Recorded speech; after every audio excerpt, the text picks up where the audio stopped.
हस्ताक्षर तस्वीरें और यादें या पुस्तकाच्या विमोचन प्रसंगी इथं उपस्थित आदरणीय श्री ज्ञानेश्वरजी रक्षक साहेब,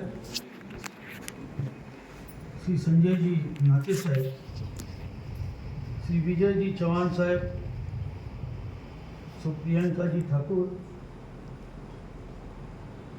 आदरणीय शुभंगाताई भडबडे,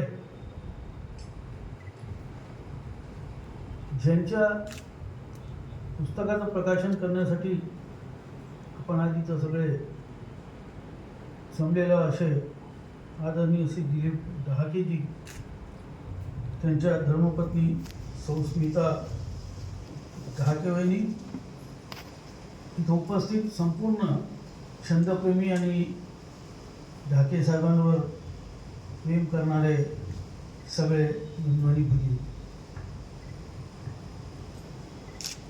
आज ढाके साहेबांचा 61वा वाढदिवस आणि वाढदिवसा दिवशी आपण ज्या छंदासाठी परिश्रम केला त्या छंदाचं पुस्तक विमोचन करून वाढदिवस साजरा करणं हे एक छंदप्रेमीच करू शकतो आणि ते ढाकेजींनी करून दाखवलं. संकटांना मात करून कार्य कसं केलं जाते, छंद कसा जोपासला जातो हे विशेष रूपाने त्यांनी आम्हाला दाखवून दिलं आणि सिद्ध करेल. त्यांनी जे कार्य केलं ते फार परिश्रमाचं कार्य आहे.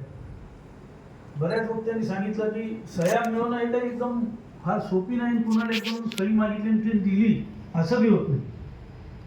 त्यासाठी वेळ त्या व्यक्तीला भेटल्यानंतर त्याला आपलंसं करून घेऊन आपलं कार्य साध्य करणं ही कला लागते आणि छंद जोपासणं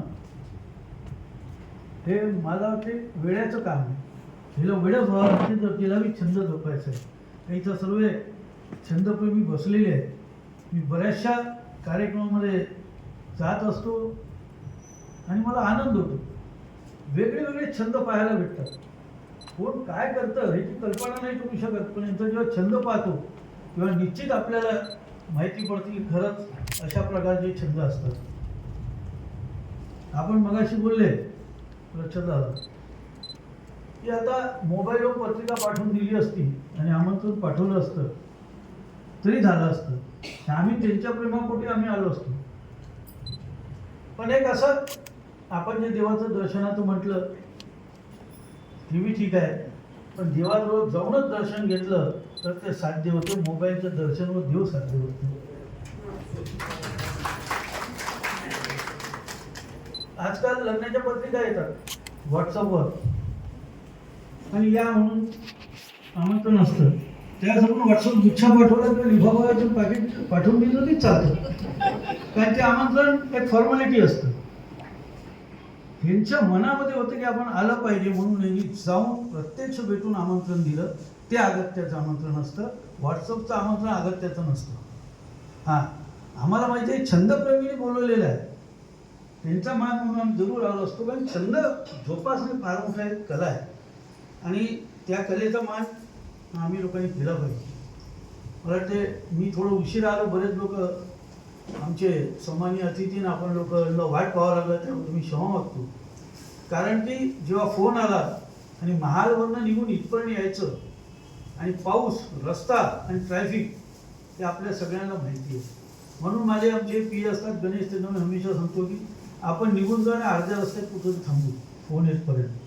पण त्यांना ते पटत नाही. मला गाडीपर्यंत खूप जण विचारतात काय झालं रस्त्यावर उभे आहे. तो बी एक प्रॉब्लेम येतो. तर म्हणून